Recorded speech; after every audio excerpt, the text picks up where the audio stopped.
Good morning. Happy Wednesday. Welcome to the Pitch Strike Chronicles. I am Uncle Tats. I am here with Donald. Rob is a little under the weather, so he has taken the day off. And we do apologize for a little bit of a late start. Any pet owner knows sometimes the pets dictate the schedule. And the dogs, you can maybe hear one of them barking in the background, are a little feisty this morning. But another group of individuals that are a little feisty are the Yankee bats. Look at that outing yesterday.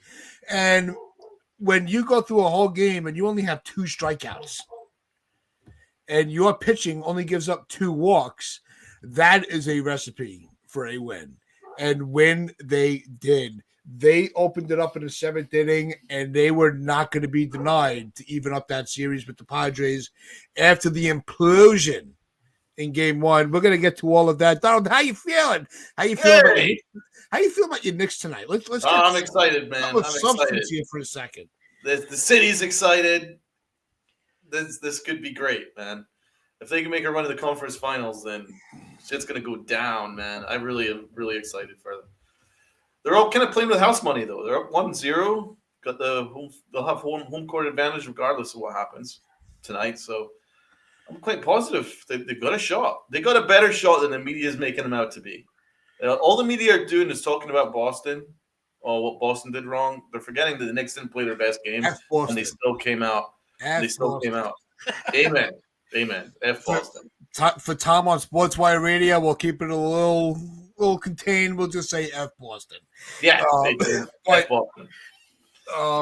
The Yankees also last night said F Devin Williams and his blown outings, and F you to the Padres. That was the outing.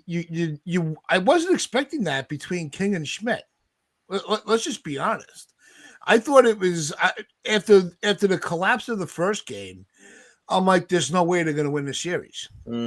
Michael King's going to shove coming back to the Bronx and wave his middle finger around. This is what you gave up on. And Clark Schmidt, coming back, having his start pushed back, his routine being maybe a little thrown off.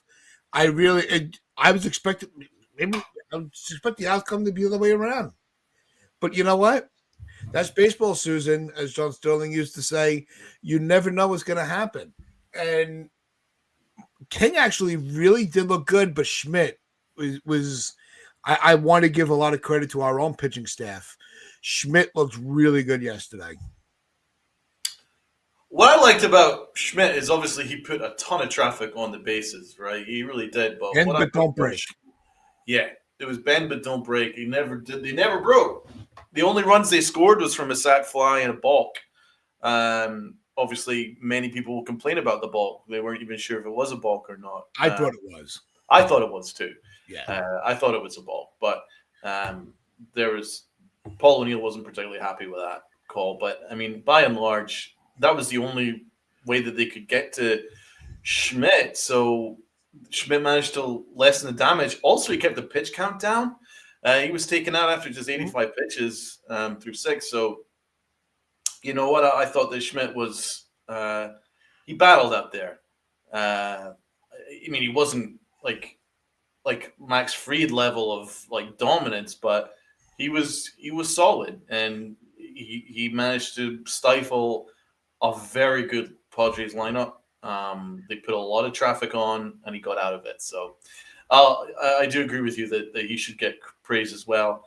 And it's good to see Mike King shove, man. I'm a big Mike King fan, and we were very upset to see him go. But yeah, he did well, man. Necessary move. The Yankees. It was only Aaron Judge that could really do anything off him. So it was a good pitching matchup, actually. No, I think the pitching matchups have lived up to the billing thus far. I thought even in the first game with the weather, let's also not deny what Rodon did. Coming out of the rain delay, was still able to give them a couple of innings. It was really the implosion of I don't want to say the bullpen. What, Devin Williams? But it was Devin again. I'm like, come on. Like, I don't get it. and ERA strikes again. A guy with his repertoire and his resume, he should not be struggling the way he is. It really it defies logic. I can't figure it out. It goes to that old adage that we use all the time, and a former ally of ours. I won't even call him a subscriber, but we used to get a lot of heat for this. There's no such thing as the weight of the pinstripes. Yeah, and most people know who I'm referring to, but we used to get that a lot where it may be the Bronx is just too big for him. Yeah, and also for me, it's all about command with him, man. Yeah, the league have figured out that if they could lay off his changeup and see if he could get himself in a position where he's behind in the count, then it makes his changeup not that much of an issue. It makes it average. Yeah, well, it makes it not that much of an issue because they can lay it off if he's behind in the count, because it's going to force him to throw more fastballs. It's going to force him to throw more pitches over the plate, and if he does, then he's going to get tattooed, or he's just going to keep walking guys. So that's what's been happening with him, and it's all about command with him. But we'll break that down. But you know what we haven't broken down yet? We didn't do a series of words yet for the Tampa series. I was wondering maybe we should get that out of the way before we really talk about the Padres series. What do you guys think in the chat? You all up for some awards? You guys up for some awards? Let's go. It looks like Tats is on the phone to his agent. He's going to do some awards. So you guys get your pens and pencils ready. It's time for Donald's awards. But remember, it's for the previous series. We're not going to spend too much time on it. We're just going to fire through these ones quickly. Let's go.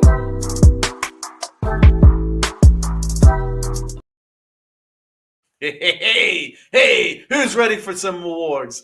Yeah, CT Tats is on the phone with Hal. He's trying to arrange that we're not going to start, totally ripping the Yankees after that awful series. Lou says, Donald, I swore you'd have been online hours after the first game. My guy, Lou, good to see you. Right, let's get into the series. Right, for me, the MVP of the Tampa series was Goldschmidt. So that was my MVP. And Rob, we hope he feels better. He's back on Friday. He also had Goldie as MVP. The chat, who was your MVP of the Tampa series? Do let us know in the chat. Uncle Tats, who is your MVP? I also my MVP was also Goldschmidt. I thought as far as our heavy hitters, Goldschmidt, in that particular series, Goldschmidt was the most reliable. He was the most consistent. Yeah, no, I agree with that. Actually, you know what? His defense too. Don't. Oh, he was great. You know what? I feel bad. Apologies to Rob. He actually gave the MVP to Judge. So Rob actually went with Judge. I went with which is never wrong. I went with Goldie. Tats went with Goldie as well. What about the chat? What do you guys have? Who did you guys have in the chat? Come on, guys. We're in the chat. Come on, bring in the awards. Come on, let's go. Pick it up. Let's go. CT Cards is saying MVP for Williams with a laughing face. Yeah, right. But 88.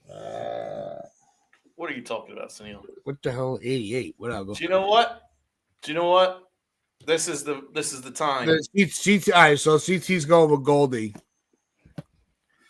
This goes to Sunil's comment. Ooh, you suck. Ooh, you suck. Ooh, you suck. Right, let's go. let's get moving, baby. Let's go with the low key. All kinds of chaos is going over in Tatsland. I don't know what is happening. Let's go with the low key, right? My low key. Actually, no. I'm going to ask Tats for his low key first of My low key was Judge. all. Okay. Until this series that we're in right now, the awards may shift around, but up until yesterday, anybody but Goldie and Judge in those awards is kind of you're not paying attention. Right. Yeah. Low key. Now, Robinho, his low key was Goldschmidt. It was Judgy wanted his MVP, and low key was Goldschmidt. We have it the other way around, but actually, I'm giving the low key for the fans. I'm actually giving the low key award to the fans because they continue to show up and show out, regardless of if the Yankees actually compete or not on a daily basis, which they didn't do at the tail end of that Tampa series.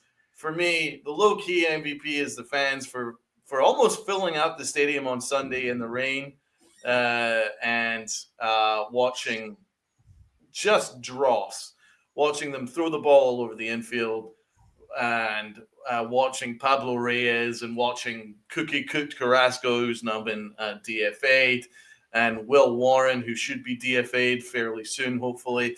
You know what? And the fans still continue to show up and show out for the Yankees, even though the Yankees don't show up and show out for them. So my low-key MVP is the fans. That's a good call. Yeah, absolutely. Not just a small slap in the face for the Yankees for the way that they treat their fans at times. The prices are obscene in the stadium. It's extraordinarily expensive. And the least that they should be able to do is put together a competitive product every single home game. Every single home game, they should be able to field their strongest team available to them and try and win every single game that they can. They're not going to win every game, but they should try and win every single game. They didn't try and win that game on Sunday, so they deserve a kick in the ass for that. And low-key MVP to the fans. Yeah, the fans have really they're showing up. That's actually a really hats off to you. That's a good call. Let's go with the pitching award. I'm going with Fried. I had Rodon. I thought the way he executed coming off that even though it was a short rain delay, we see more times than not We're talking about the Tampa series, remember? Yeah. Oh, okay. Did he pitch in the Tampa? Was there a rain delay in the Tampa series? Yep. Oh, I forgot about that. Okay. No, yeah, I had so Rodon after coming out. It's been raining in New York. It's constantly raining. Yeah. It's weird because the weather's great where I am. I think this is where I am in Long Island. This is the first day in days that it's not raining this morning. Yeah, that's why I'm like, I think Mother Nature's just trying to sabotage Yankees season because they just can't escape this freaking crappy ass weather. It's unbelievable. I've never seen anything like it. Every time I watch these games, I'm like, what the hell's going over in New York? Yeah. I'm going Fried. I believe Rob is going Fried as well. Let's quickly move on to Aaron Boone. As a matter of interest, Rob had 0 out of 10 for Aaron Boone for the last series. Uncle Taz. I gave him a 3. It was really the only reason that he's not getting the 0 is he made the calls. He made most of the time he's made the calls that need to be made. Except for that last, that one game that we talked about extensively the other day. He's calling the right people. He's just kind of, as far as the pitching, he did botch a lot when it came to the substitutions and the defense. I I don't want to kill him too much just for one series. We'll see where things go forward. But I gave him a 3. That's incredibly generous. You said that he's calling all the right people, but I mean, to be fair, his choice of Leiter in the 8th inning cost them that game because Leiter's not good from the 8th inning. Also, his decision to put in Cookie Carrasco, who's soon to get DFA'd in a very winnable game in Game 7, showed that that wasn't the right call either. So, Tats, what do you say to that? Yeah, you're right. You know, but I'm saying I didn't want to go a complete 0 on the series because of one bad series. That's all. He's You know, been but very I kind. can't. Maybe Taz is in a good mood right now. FJ's I'm going at 5 out FJ of in the 10. mood. So I don't know. FJ's incredibly positive about what Aaron Boone did in that last series. 5 out of 10 is incredibly generous. What else have we got? CT gave him 0, I do believe. CT Cards gave him a flat 0. Acevedo gave him a 1 for just showing up. I think that's pretty fair. I think 1 out of 10 for just showing up is pretty good. I am giving him absolutely nothing. 0 out of 10. And we'll get into Aaron Boone later. Let's move quickly on. John the Beagle Dad's going 0 as well. I know for a fact that John the Beagle Dad is absolutely sick of Aaron Boone right now. So, Elliot, 6 out of 10. You're giving him above 500? Man, I know you're positive, but come on, man. That's so positive. He had a horrible series. Let's call it. Call shit for shit, right? Sunil actually went negative numbers, so we're going to call that a 0. So I think overall, It's everything 0. combined, we're giving him a 1 out of 10. The fans are giving him 1 out of 10. Tats 3, Rob 0, me 0. CT says, Elliot, lay off the drugs. Right, let's get into the next awards. And this is always the fun award. This is always a nice, positive, fun one. You know which one. You're my boy, Blue. You're my boy. You're my boy, Blue. Now, obviously, my boy Blue is Jalen Brunson. Let's go. But from a Yankee standpoint, my boy Blue would be Vivas. I think he probably was the one. Yeah, he was mine too.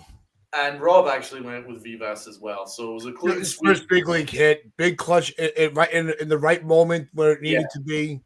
Yeah, that's he's our boy for that series. Absolutely. No, I do agree with that. But the true boy Blue is Jalen Brunson. Come on, beat Boston, Jalen. Come on, baby. Let's go. And let's bring it on to the next one. The next one will be the L. Let's go with the L. My L is Mr. Fantastic, Mr. Useless, Mr. Please get DFA'd as soon as DJ LeMahieu comes back. Mr. You have no business being a Yankee player unless you're selling 99 jerseys in a concession stand or selling 99 burgers at a concession stand. You have no business being a New York Yankee. That L is Pablo Reyes. I would prefer Pablo Escobar than Pablo Reyes, and I could say that firmly and strongly. I would much prefer the ghost of Pablo Escobar play the infield instead of Pablo Reyes. Uncle Tad. I had Warren for the L. Good one. We've tried, putting you on our shoulders and try to champion you to being a starter. You're not giving us what we've hyped you up for. So then, Warren, you're letting me down. It's a decent one from Sunil. Take the L. Devin Williams making his Steve Carell cringe face from The Office. That was really funny. Like, I actually noticed that. See, it's good. It's a good one. But no, that's a good one. That you know what, Will Warren, he's a complete clown, man. Now, Rob's L, he's giving it to Aaron Boone. I like that one. He's doubling down on Aaron Boone, and to be fair, rightfully so. Aaron Boone had just an embarrassing series. Chris the Flash says, good morning to us. Good morning to you. Well, not Chris. Thank you very much. Warren is not ready yet, says CT. In fairness, when is Will Warren ever going to be ready? I just don't see anything that's good about Will Warren. Like, I honestly agree with you, Tats. I think he's a middle reliever. I think he's a middle reliever. Yeah. I think he's someone that can throw like 6,000 pitches, none of them very good, but he might be able to keep you off balance for about 2 innings. But anything longer than that, you're just going to start teeing off on his very average pitches that sit over the middle of the plate, such as his fastball and his varying off-speed pitches that kind of just hang. CT says he should be in the bullpen. I agree with you. I think that's why I'm not going to just destroy Will Warren. I don't think he's good. I never did think he was good. So this is not a surprise to me. So I'm not gonna gang up on Will Warren and give him that award because he is who he is. He's just not good, and it really is on the Yankees to find better options than him. So when we have a fuller rotation, I fully expect Will Warren to be where he deserves to be, either in the bullpen or AAA. So that's why I've held off on destroying Will Warren. But if he continues to show as awful as he has been the last couple of outings, then I'll certainly give it to him. But should that bring us to the Aaron Hicks Award? Oh boy. Oh boy, I like that. There he is, the Aaron Hicks Award. There he is. Okay, Tats, give me your Aaron Hicks. My Hicks Award was Bone. Nobody's dropped the ball in a game like Aaron Hicks since that moment.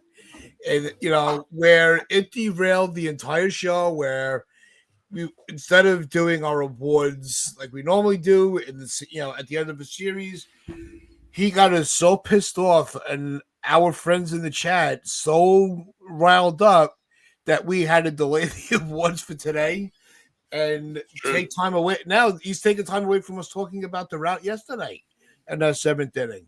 So shame on Bone for taking the spotlight away from his own team. Not even the Hicks Award, a FU Hicks Award for Aaron Boone. Woohoo! Right. Robinho's Aaron Hicks Award goes to Pablo Reyes. No surprise there. Pablo Reyes is so bad. It's actually a comedy how bad Pablo Reyes is. Yeah.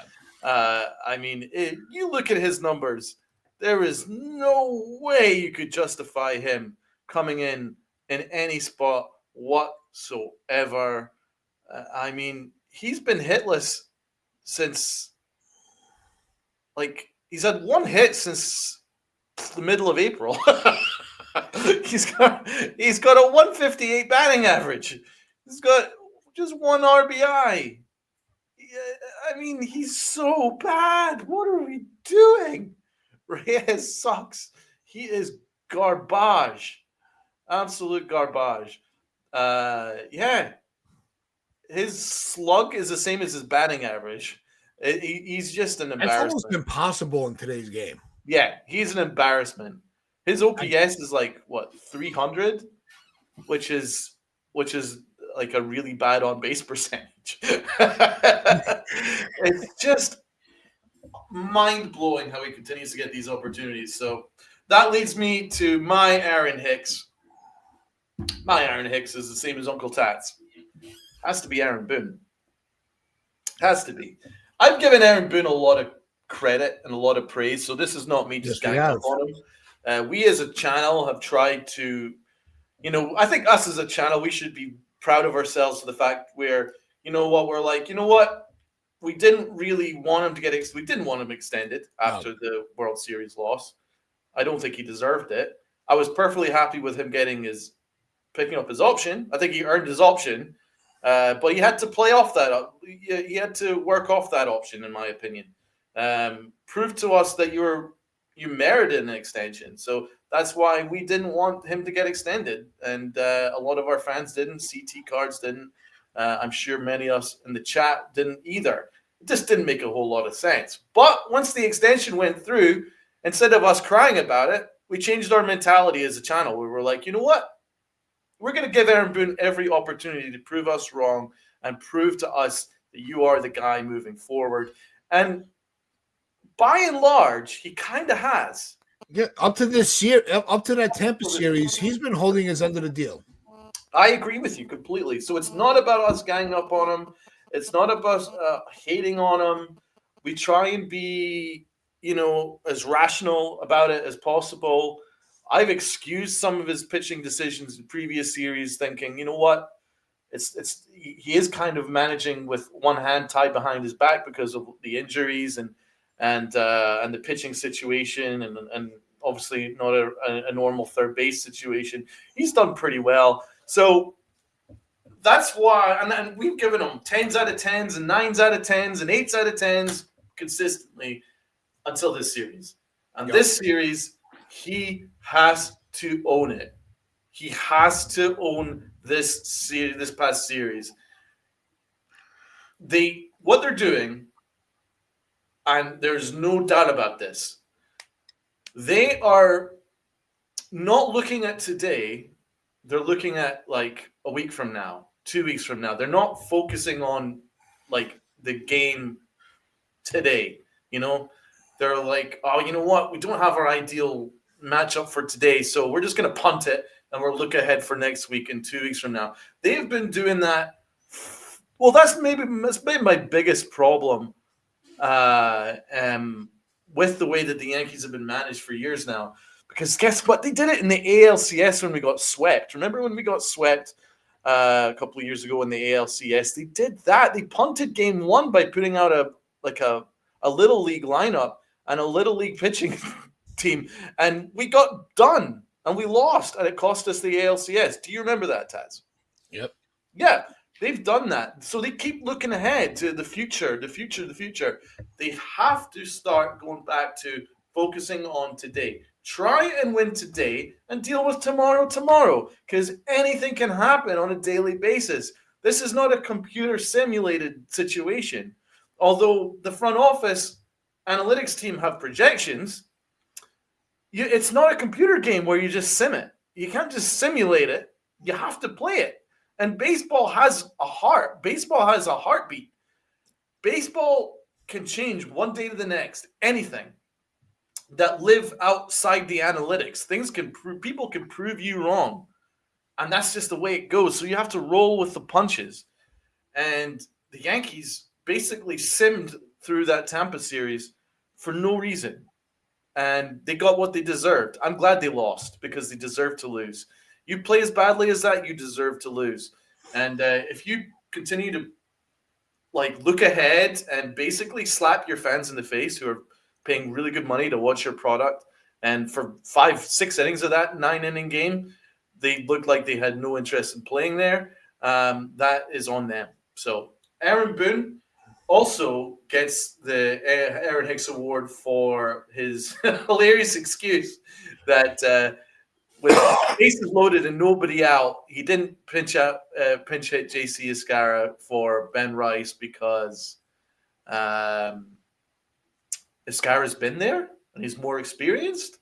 I mean, that's the stupidest things I've ever heard in my life. If he would have just come out and says, look, I felt my back was against the wall with a defensive alignment, so I felt this was the better route to go. Yeah, and it didn't work out. And own it and just say, and just say, it just didn't work in our favor. In hindsight, I probably should have done things. I would have been like, you know what? At least he's owning it. But when you double down on stupidity, then you're basically telling your fans that you're all don't know anything. You're all stupid. Yeah. And he needed to own that because he didn't put the Yankees in the best position to succeed. And I'm never going to forgive that. You always have to perform every single day in front of your fans. You're not going to win every single day, but you should try and win every single day. And they didn't try and win every single day that series. So that's why Aaron Boone deserves the Aaron Hicks Award. So to bring it back to the Padres series. Yes. his decision to bring in Williams in the 8th, right? In defensive bone, let's just say Williams has been not perfect, but better since losing the closer role. He's actually shown he can get you out, he can get you through an inning. Do you still? Because a lot of people are saying that why would you put Williams in that spot? Well, my I issue is think that he pulled. I think that was the decision to make. no, I disagree. Okay. And the reason is Cruz only threw 2 pitches and he got 2 outs, and he was great. You got to ride the hot hand. Cruz was unstoppable, and they took him out after like 2 pitches, even though he was cruising through the Padres. And then you go with someone who clearly has issues right now in Williams. And so that I firmly disagree with. However, it's a fair on point. paper, obviously you want to go with, your ideal situation. Williams 8th, Warren in the 9th. Sorry, not Warren in the 9th, Weaver in the 9th. Yeah. Absolutely agree with that. However, you also have to, again, not just manage and simulate by the computer. You have to go with your gut a little bit. You have to read and also look what's happening in front of your eyes. The Padres were overmatched against Cruz. They couldn't deal with that splitter. Continue with that. The only thing that you just did, you just gave the Padres a reprieve. You took out someone that they couldn't handle, and you brought in someone that they have a fresh opportunity to try and work out. And that's someone with a 10 ERA. So that, for me, was another mistake on Aaron Boone. I mean, yeah, the ERA is. I mean, anybody that says that's not alarming is they're out of their minds. It's that part of it make sense, but I think with the 2 inning, I don't think Yeah, you could have probably made a strong argument to leave Cruz in. I don't think that's a bad, that's the right, the right guy to debate me with. So I don't want to say, no, I'm right, you're wrong, blah, blah, blah.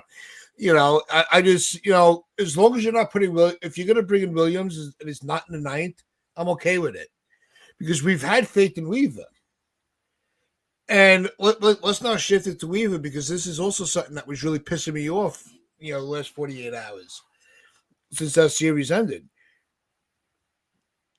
Weaver has not let a run score with him on the mound since Game 3 of the World Series. Can we let him have a bad day, please? Yes, it sucks we lost the game. Can we not blame Weaver? He was off. Yes, the loss does fall on him, but don't lose faith in this kid. It's Mariano gave up games. Let's be absolutely clear here. Let's he walked into a situation with the bases loaded, man.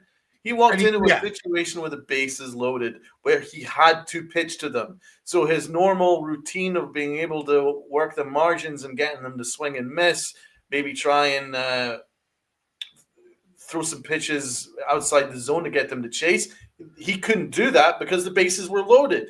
Aaron Boone put him in that situation or Williams put him in that situation, I should say. Yeah, Aaron Boone had to make that call because Williams was going to blow the game. So he put in Weaver, and Weaver had to pitch to the Padres against some really good hitters. So they were sitting dead red fastball. So as soon as he did throw a fastball, bang, base hit, bang, base hit. So it was very much the case where Weaver was put in a situation where he couldn't really succeed. Yep. That was 100% on Warren, Weaver, Warren, whatever. What is it? Too many W's. All the Mr. Asshole, Devin Williams. That's all on him. And Aaron Boone obviously didn't put Weaver in the best situation to succeed. So I have zero blame for Weaver. None. Not even an ounce of it. And to what Sunil's saying, he actually stood up with Meredith and was like, "No, it's on me." Like he owned it. I didn't have it tonight. Rather than Boone trying to make a word salad excuse of why things went the way they did. Yeah. Maybe you should take a page from your player's book rather than the binder. And if you mess it up that bad, because there's not one baseball fan and not one sports fan. We'll even go even broader than just the baseball. Not one sports fan is gonna get pissed because their manager took accountability if things went wrong. We don't need excuses. Just say, look, I made this was the decision I went with. I stand by my decision. It didn't work, and that's on me. In the future, maybe I just have to reevaluate how I plan things. And we'd be like, all right, you know what? We're still mad at him, but at least he's owning it. Here's my issue with Aaron Boone. And It's this never his also fault. dates back to the Tampa series, right? He's managing himself into trouble. Yeah. He did it on Sunday, and there was no need to do it. It was only a 5-2 game. Brought in Cookie Carrasco, which caused a problem. But then once he got in the situation where he was trying to pinch hit everybody and he was just chasing his own tail, giving everybody an at bat and all that stuff, he created his own problems, and that's why the Yankees lost that game. And we move on to the first game of the Padres series, and he put himself in that problem again. The Yankees were up 3-0. They were cruising. Rodon was cruising. We should have the series in hand right now. Cruz was cruising. Cruz was cruising. And then Aaron Boone's like, no, it's just too easy right now. I've got to find a way to make things difficult for myself. And that's there was no reason to take out Cruz. So then who hadn't pitched until 2 days prior, by the way. So there was easily some more bullets in Cruz's tank. Anyway, made that move, brought in Weaver Williams with a 10 ERA, and that's when things started to get out of hand. And then it all started to spiral from that point.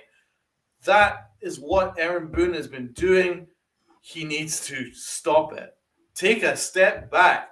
Look at what's going on between your eyes. If the Padres are not getting good swings on the pitcher that's on the mound for you, wearing a Yankee hat, keep it. Keep them that way. Only until they start getting some good swings off you, that's when you start making some decisions to make a move. But they weren't matching up well with Cruz. So keep it out there. What are you doing? So again, that's spoiler alert for the series awards on Friday. He's gonna have to cop another one, because for me, a lot of that loss again comes down to Aaron Boone. No, that's definitely going to hurt him on Friday. That's for sure. But I really want to wrap it, close it out with the positive, because it's a great day for New York sports. We got the Knicks going tonight. Yankees closing out the series with San Diego with Fried on the mound, which is something always to look forward to in the week, is when he's on the hill. Mm-hmm. Let's get into that seventh inning and how much fun that was. Now, quick side story, because at night, everybody knows I'm at work. One of the guys I work with, Dominic, he's a great Yankee fan. He's becoming a very fast friend of mine outside of work. But as we're passing ourselves in the hallway is when the rally started. Nice. So I stood exactly where I was standing, and I said to him, I says, don't move from that square, that tile, until the inning is over. And we stood there the whole rally. No way. That rally went on for an hour. An inch. I'm like, don't move. That's hilarious. And to Dominic's credit, he stood there with me the whole rally. That's amazing, man. I'm like, I'll help you finish your classrooms if I need to. Just don't freaking move. So did you have it on like TV, or did you have it on we were listening to the radio. Oh, on the radio. Now that would have been fun. But Want to welcome in. I know we didn't do a proper roll call today, but Ricky, what's going on? Thank you for enjoying the show. Thank you for subscribing. Give us your thoughts on as we're getting into the seventh inning and that rally. How good that? I mean, you have to feel great with this lineup. The way they were able to battle, they were not swinging the pitches out of the zone, even when with a 2-out, even when it was 2 outs and they were still rallying. I'm like, this is baseball. This is what we expect from these guys, especially when you get 13 men to the plate. I mean, that was something you don't get to see too often. No. And Volpe, he was like 2 for 2 that inning. Yep. 2 ribs. Austin Wells. What a shot that grand slam. That was a shot. Jesus. I got home, I watched the recap. I was like, holy shit. He got all of that one. This Yankee team is so weird. This Yankee team is positively bipolar because you look as bad as they have, right, for a day, but then the next day they look sublime and sensational in all the superlatives offensively. That's why this team is really hard to analyze on a day-to-day basis because it is feast or famine. It is feast or famine, man. I mean, they have had like 3 games now, which are like literally historically good offensively, where they've had like 4 home run innings and back to back to back to back and all that stuff. And then they've done it again this time where they bat around for almost the order twice, right through in the same inning. It was insane. So I mean, this is why this team is really quite confounding, but it's also fun. And a lot of the credit, I think, has to go to our young guys, man.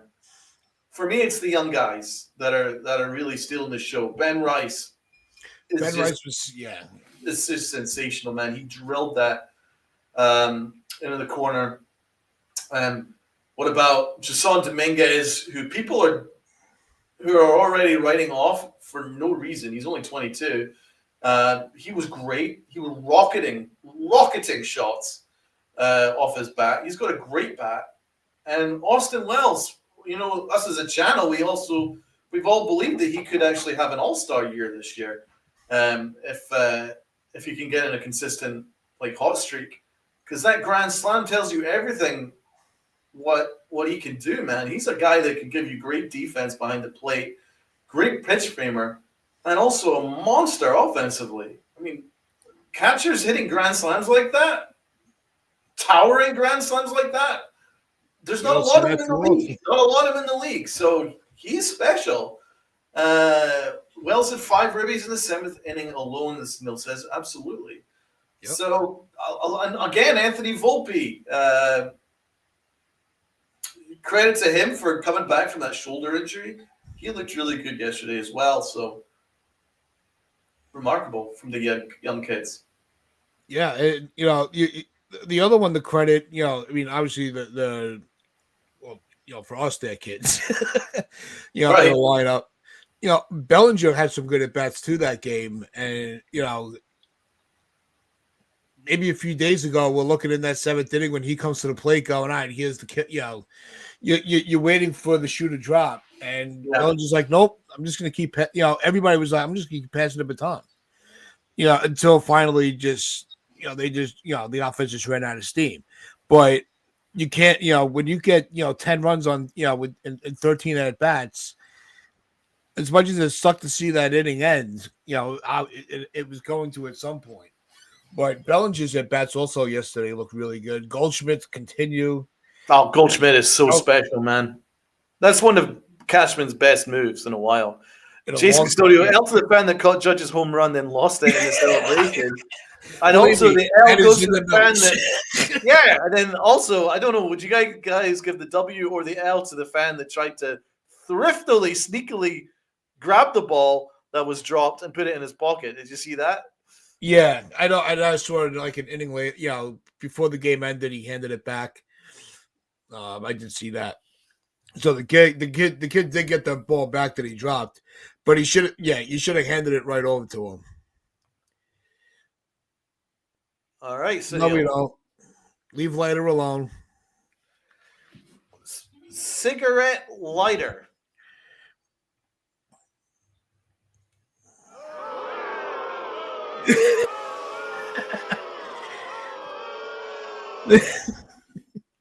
Right. Let's move on. So, all right, let's close this out. Let's talk about No, let's keep Carrasco. talking about this inning because this was a fun inning, man. All right, let's keep talking about the inning. Yeah, absolutely. You don't get these kind of innings No, we very don't. often. Another thing we haven't mentioned, again, Trent Grisham is ridiculous, but of course, Aaron Judge. Aaron Judge, baby. Has anyone seen a start to the year as historic in their lifetime as Aaron Judge? Because what he's doing right now is not human. I mean, he's got a 412 batting average, a 503 on base percentage, OPS of almost 1,300, a slug of almost 800, 12 home runs, and 34 RBIs. It's one of the greatest starts in the history of the game. The last person to put up numbers like that by this point in May was Mickey Mantle.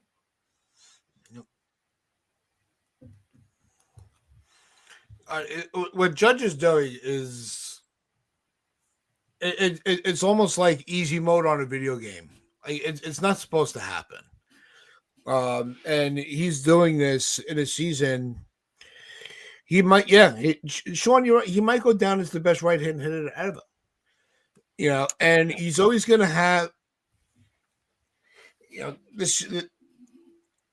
I don't want to. I don't even want to bring it up, but the lackluster, the issues with, I don't want to call it deficiency, but the issues with the postseason should really be separate from what he's doing during the regular season. You cannot compare the two. The level of competition is different. The pressure is different. And baseball is one of those, one man can't do it. Unless you're in the postseason, unless your name is Stanton, who luckily is a Yankee. We'll throw that in. I'll just throw that little dig in there. But enjoy what you're seeing from Judge, because you don't know when you're ever going to see this. You may never see this again. Even last season with Ohtani, with creating the 50-50 club, I still put Judge above him. Oh yeah, Judge is so far superior hitter. I mean, Ohtani finally got his 10th home run. How cute! But Judge actually should have 13 home runs right now. He already has 13 home runs, doesn't he? Well, then it should be 14 because the one they never counted. Yeah, right. Yeah, you're right. Yeah, he is 13. Yeah, for anybody that did not live through the dynasty years, watching Judge's at bats, I would actually put in comparison to when Mariano came out of the bullpen. Like, it was drop everything and just watch the TV, because they're not going to want to miss this. That's Judge right now. I actually think it's better. I think it's even better, man. In my opinion, I think what Judge is doing is actually even better. It's like when it comes to, trying to, because we hear a lot, I wasn't around for that. Yeah. If you want to try to match the level of excitement around an at bat, it was, I do compare it to Mariano coming onto the mound.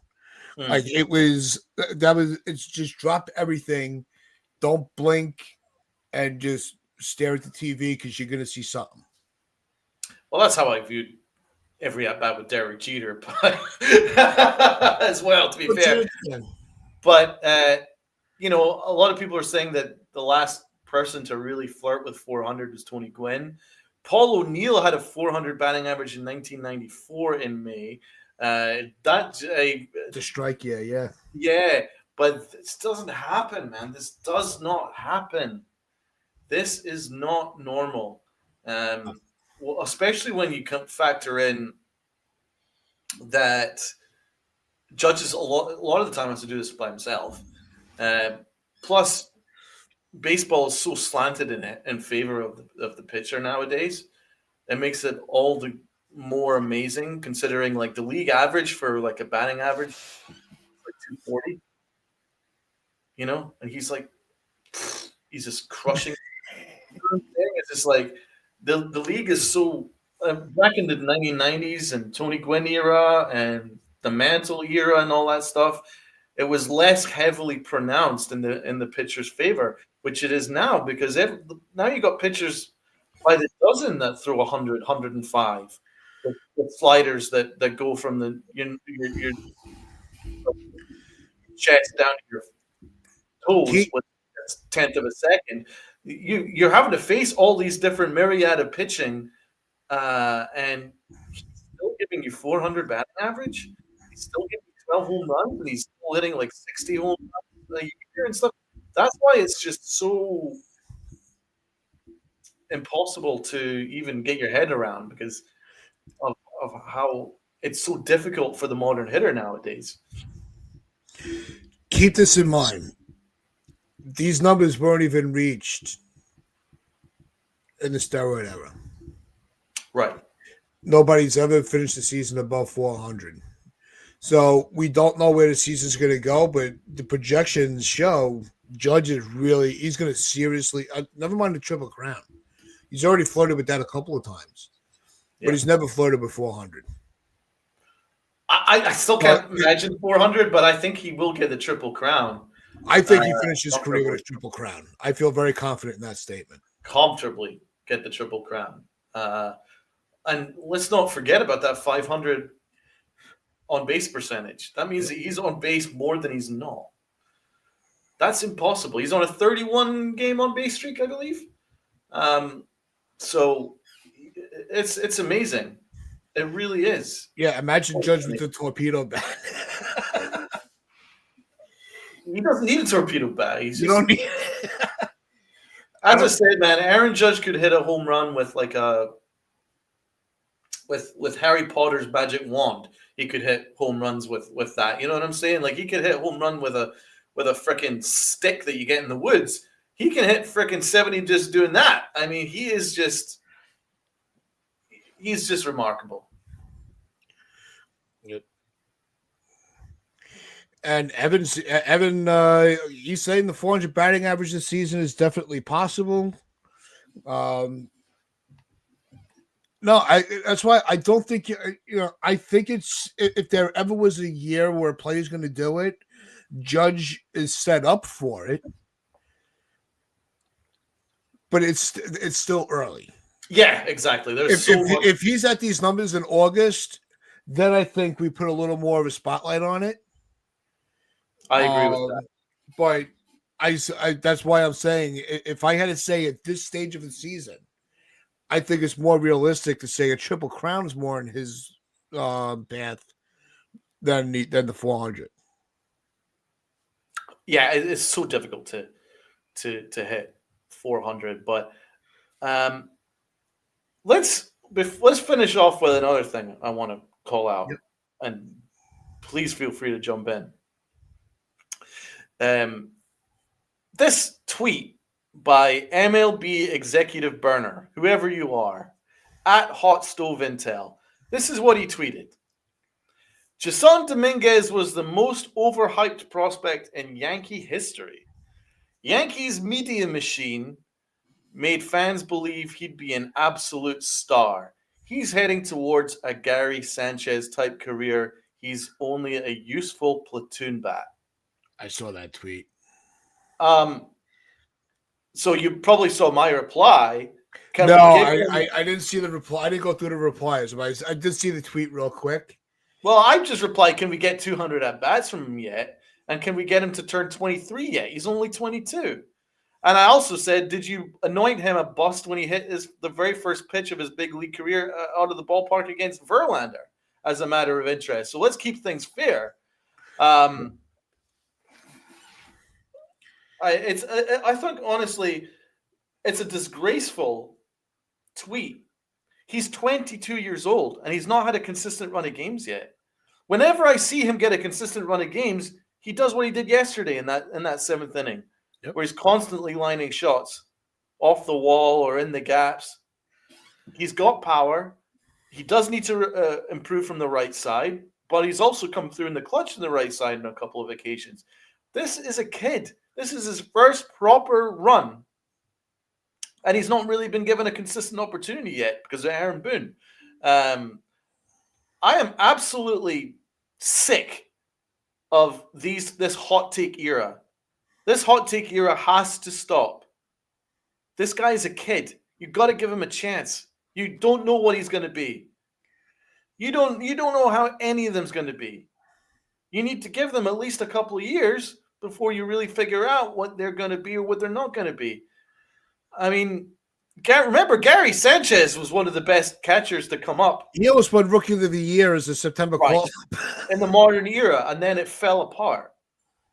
Who's to say that Dominguez might struggle at first, but then become one of the great hitters of the modern era? You don't know. Nobody knows. All I'm saying is give him a chance. So these hot take dudes that love to jump on X to crush young kids careers before they've even had a run of games, y'all should be ashamed of yourselves. Dominguez can play. He can play. Yep. Trust me, he can play. And let's not write off his career just because he's not batting 400 like Aaron Judge in his rookie year. It's absolutely scandalous sending tweets out like that.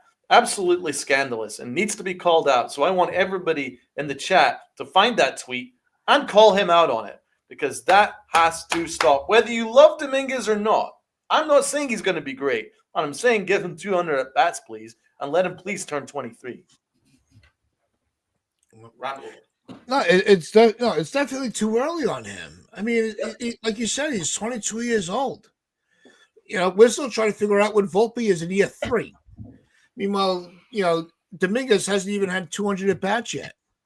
Crazy. He's also coming off an injury. He's also in a brand new position. I mean, give the kid a little wiggle room to figure himself out.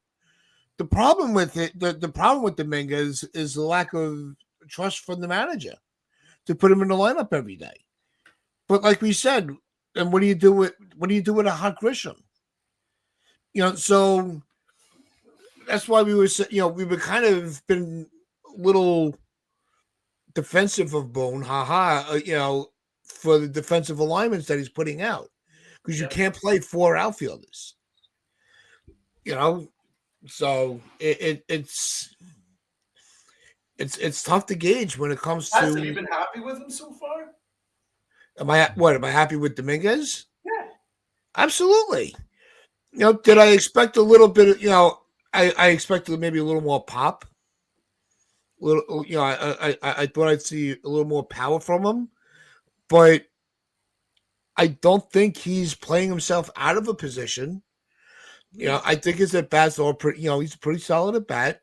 His glove, some plays, you know, I mean, he's dealt with every. You know, we've seen other outfielders, you know, in left field that we faced. You know, especially those days where it was freaking windy as hell. Mm-hmm. You know, how many balls? I forget who it. I think it was one of Judge's fly balls. On a sunny day, would have been like a 400-something foot home run, but it ended up landing on the warning track because the winds were so bad. Right. You know, I mean, the wind's going to take the ball. You know, and it's not to excuse Dominguez, but it's also he is in a new position, so you gotta take some of the good with the bad. And Dominguez, I think at this point, I still think his trajectory is way high. I am nowhere near done with Dominguez. I think that we haven't even scratched the surface of what this kid could be. Facts. Absolutely. It hasn't scratched the surface yet. Got to be patient with these guys. Instead of these hot take Harrys, you got to be a little bit more patient. I'm less patient with, like, veterans, but this guy's not a veteran. He's 22. Come on. What are you supposed to do? Yeah, it's not like he's 32 and he's finally, you know. Right. You know, I wished Boone would trust him, put a little more faith in him, like he did, Yeah. with Escara. Because of all of the Escara's experience getting to stay in the game, but Dominguez can't. And so if you're gonna start him in the game, let him just stay in the game, Please. unless it's really in a critical spot. Facts, please. Like in the ninth inning, bases loaded, and you need to make sure that nothing gets past you. Then I can see making a defensive alignment at this point and putting in Grisham. Otherwise, leave it the hell alone. Let him play. Completely. We've already accepted that it's not going to be perfect. We already accepted and know there's going to be some growing pains with these kids. You have to, man. You have to. Are we going to come in here the next day being, it's okay we lost because Dominguez played? No, we're going to be critical. We're going to be honest about it, but we're not going to give up on them. No. Not everyone's going to be like Bobby Witt out of the bat or Gunnar Henderson. And also, you don't know what's going to happen a couple of years from now. Maybe Dominguez is going to just really turn it on. Looks like he's got the ability to do it. If he didn't have the ability to do it, I would say it. You know what I'm saying? Like, I see it. He's got the swing. He's got a good swing. And now he does need to improve from the right side. I'm not saying that there's not a lot of things he has to work on. But immediately, within, 30-odd games, to immediately call him a platoon player, I mean, to be honest, that kind of shit, you should get your account canceled for that kind of take. It's just so stupid. So anyway, I hope you whoever wrote that can go and take a walk off the Brooklyn Bridge. It's like a long walk off Short Pier. Yeah. Yeah. But we'll see. Hopefully, as the season goes on and the weather clears up, because the weather's just crap, really crappy weather this spring in New York. I actually look forward to them playing on the road, so they actually have a chance to play. No interruptions, no setbacks. Just play 9 innings. Let's get on our way. Enough of the delays. Enough of the wind. Let the sun come out. This is the worst run of weather in New York I've never seen. It's really Donald. You if you were here, you would be like you wouldn't know what to do with yourself. I know. I can't deal with the rain. Like, dude, it's not rained where I am in weeks and weeks. I'm looking at New York and it's constantly like deluge and freaking rain. I was like, what is going on? Yep. But with that, I do want to hope everybody did enjoy today's show. We enjoyed hanging out with you all and going over some of the Yankee highlights, lowlights. As always, just remember to hit that like button, hit that sub button. Yeah, can we make I do want to make it really important, guys. Guys are really got to hit the like button for us. We need to drive that algorithm up. So if you can everyone who's watched, if you can please just take a second, just hit that like button. If you've agreed with us or if you haven't agreed with us, regardless, if you even watched this for a second, please hit the like button. We need to get the likes up. Everybody, please hit the like button. Get the algorithm up. We want more people to watch it, and then it'll grow and grow because we've done a lot of growing, but we still need some more growing. So let's do that. So please, guys, please hit the like button. I mean, to be honest, not blowing our own horns here, tooting our own trumpet, but I think it was a pretty damn great conversation, me and Uncle T today. What do you say? No, we're not gonna, we're not blowing smoke up anybody's ass. I'll tell you that. We call it like we see it. If and you've seen, for those of you, we don't always just sit up here on the panel and agree with each other. We'll debate. Evan, you are the man. Everybody in the chat, you guys are the best. So just remember, like we said, hit that like button, hit that sub button, share this out. Your friends, your family, the strangers on the corner. Since the Pitch Chronicles, I'm Uncle Tats with Donald and all of you fine people. We will see you Friday, 10 a.m. as always. And just remember, wear those pinstripes of pride and play hard. Yo.